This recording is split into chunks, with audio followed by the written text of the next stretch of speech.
Okay. Now, bottom of the deck, we've got Seven of Arrows. Seven of Arrows is insecurity, anxiety.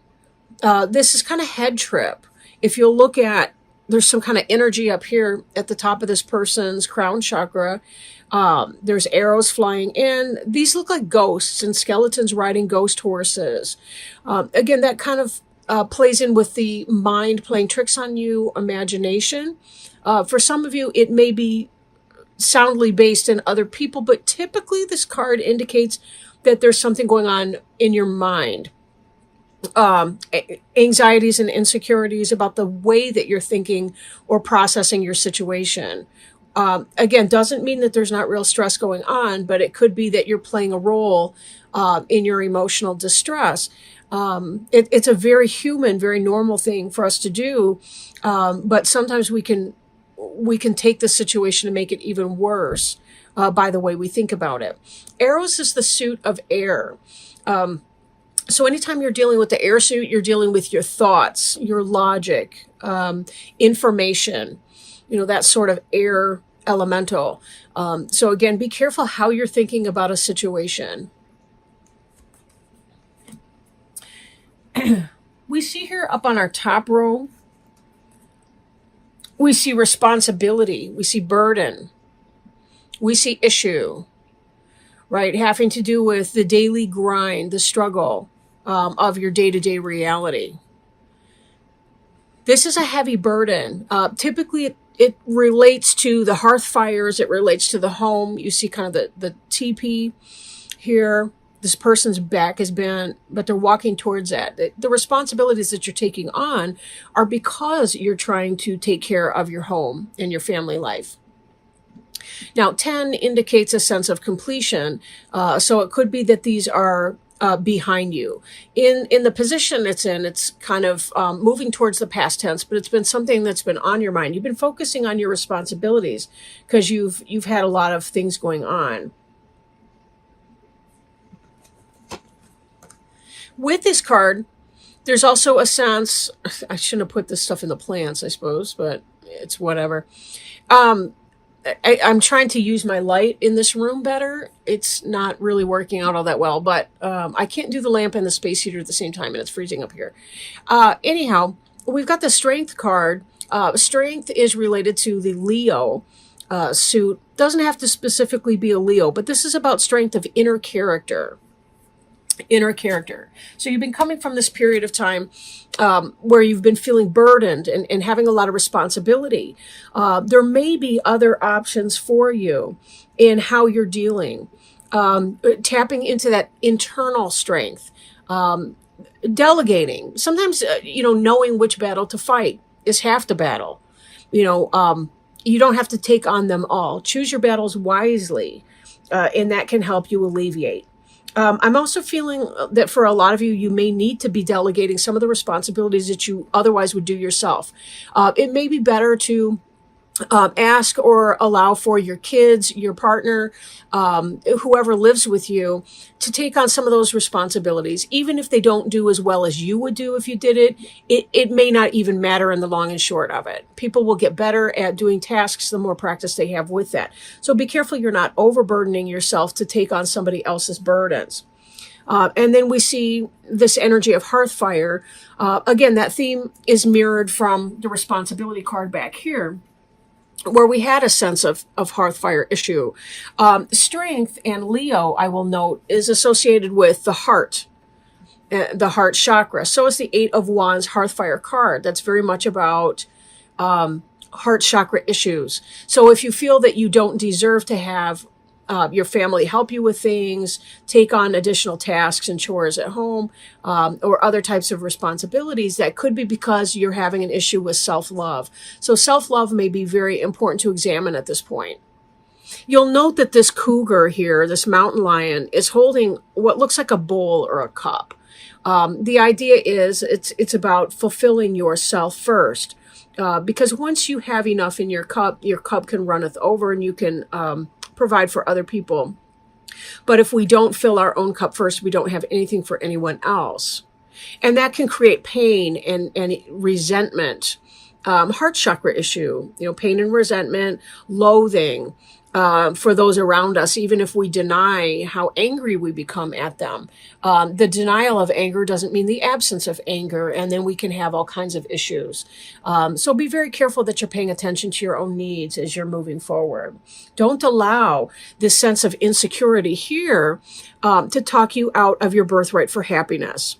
You'll notice that this arrow here, it may be a little bit low of the heart chakra, but it still can be coming in as that. I'm going to have to turn this plant because it's, well, maybe not right now. But anyway, I'm going to have to figure out this plant later.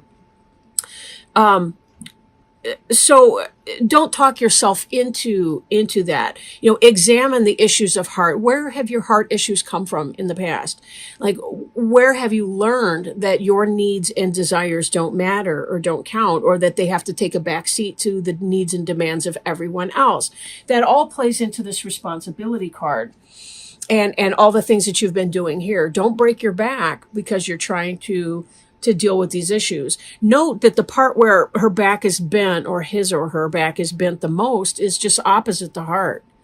But it's all heart chakra, right?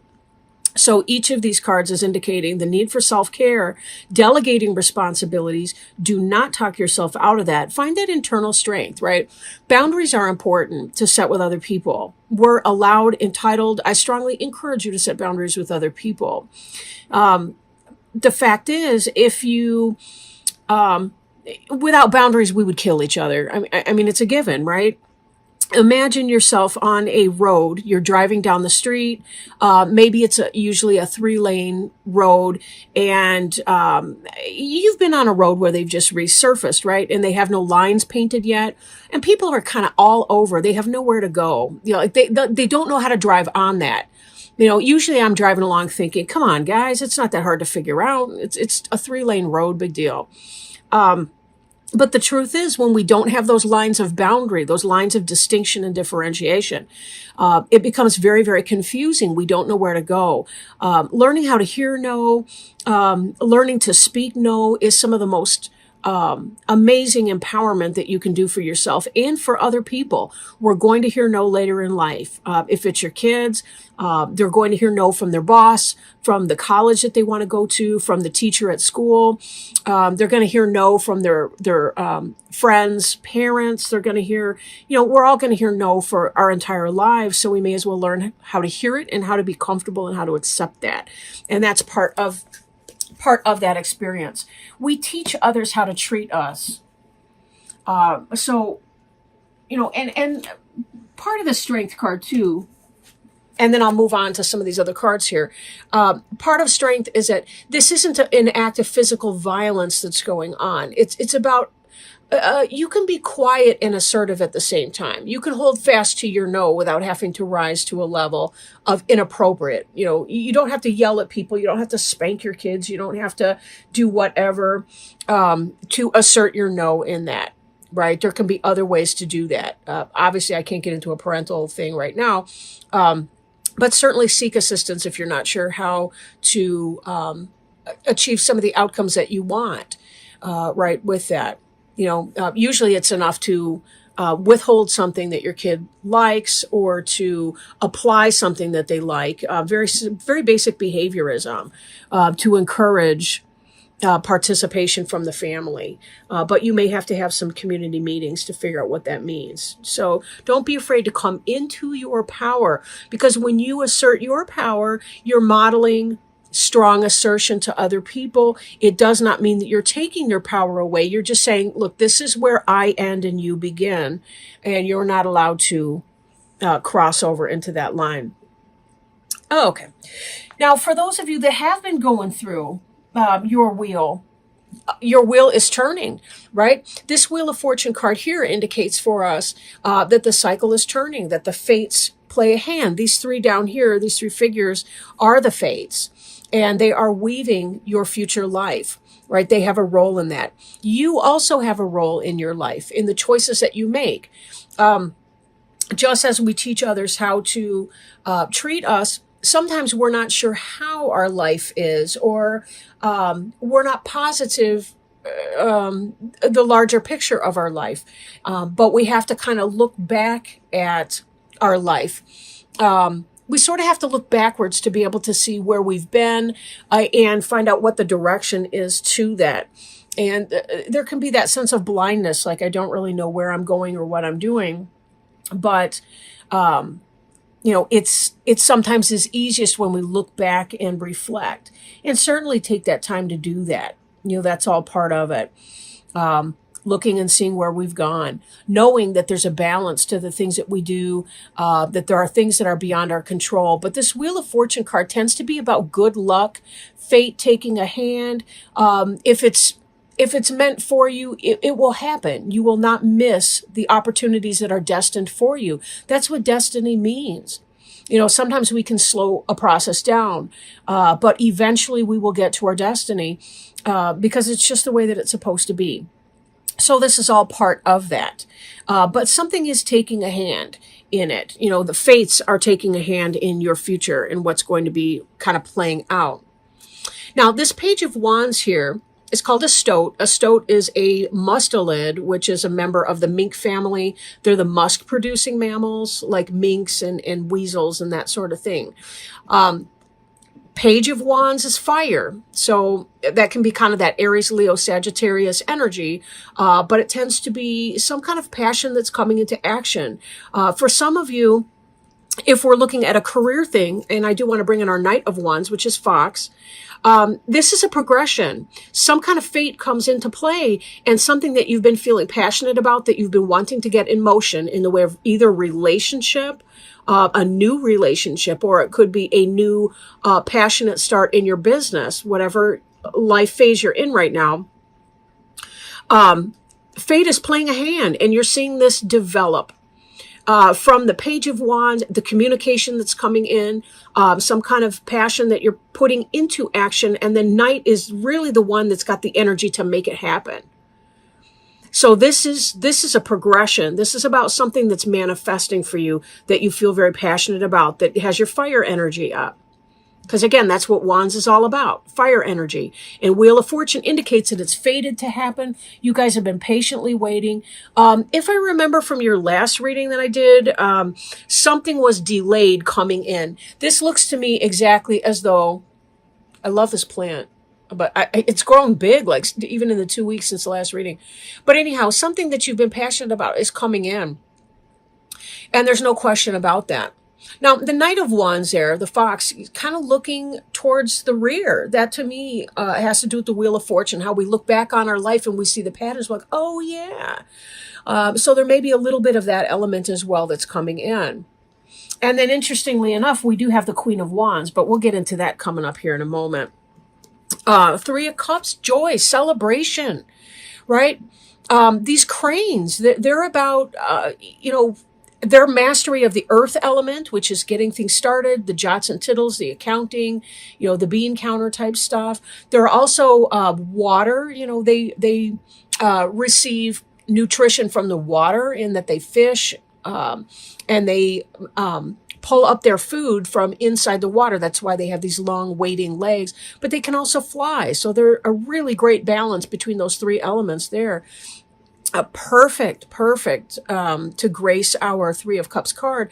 Cups is water. That's about joy, emotion, celebration, spirit. What a happy card for those of you. You're celebrating because you've been taking on all these burdens and this responsibility, but fate is taking a hand in it. And whatever it is that you've been trying to do, to juggle, to balance, it is coming through for you. This stuff is happening. But because you're having expansion in this other area, it will be necessary for you to kind of set some chore charts or what have you at home, come up to some agreements with your partner or your roommate or whoever you're living with, to be sure that you can focus some of this attention on what's developing, what's blooming. On a really great note, we move from joy to balance energy. This is a wonderful card. This balance energy is yin and yang polarity. This is about giving birth to a new project, a new design. This could be for some of you a literal pregnancy. There's always that as well as a possibility. Especially when we have all these, Page of Wands, Knight of Wands energy. We got this Queen of Wands coming up here too. And Queen of Wands is a rabbit. And she's got her egg right here. So for some of you, it can be a literal pregnancy. So double down if you're not interested in having a child right now. But for a lot of you, it really is about getting that business off the ground. It's about the new relationship that's beginning and all the rest of that. And lots to celebrate about. This is, you finally made it through whatever it was that you were struggling with, and that you've been wanting to move forward. This is an excellent progression for so many of you. I do want to pull another card. This one is from the Animal Wise Tarot. There's just usually so much going on behind the scenes. Okay, wonderful. We have the 8 of 4-leggeds, which is the squirrel. Just 2 days ago, I was sitting in this very chair and looking out the window. There was this big fat squirrel all cozied up on a big branch outside my window. So squirrel, 8 of 4-leggeds. It's the earth suit, pentacles, like coins, and preparing for the future. I'll read this for you, but it is kind of long. Squirrels are members of the rodent family who are active throughout most of the day, scurrying about for food and digging holes in the earth to store and hide food for later times. Although squirrels are not signs of great monetary gain or prosperity, at this time its appearance serves as a strong reminder we are on the right track, laying the foundation and making the right preparations to enable us to succeed and prosper in the future. Squirrel reminds us to stay dedicated to our goals. If we persevere, we will succeed. There are 2 main types of squirrels, and both types are sociable, although neither like strange squirrels within their home environments. The red squirrels are the sentinels who chatter and scold loudly when strangers or intruders appear. This signals the presence of something different in the area to warn not only other squirrels, but also other animals as well. Because of this, squirrel reminds us to be alert and to persevere without allowing ourselves to be distracted. The gray squirrel is the most common and the most enthusiastic. They do not hibernate but build a nest, usually ball-shaped, for storing food and where it can survive comfortably throughout the winter. Again, squirrels are a reminder to prepare ourselves for possibilities in the future.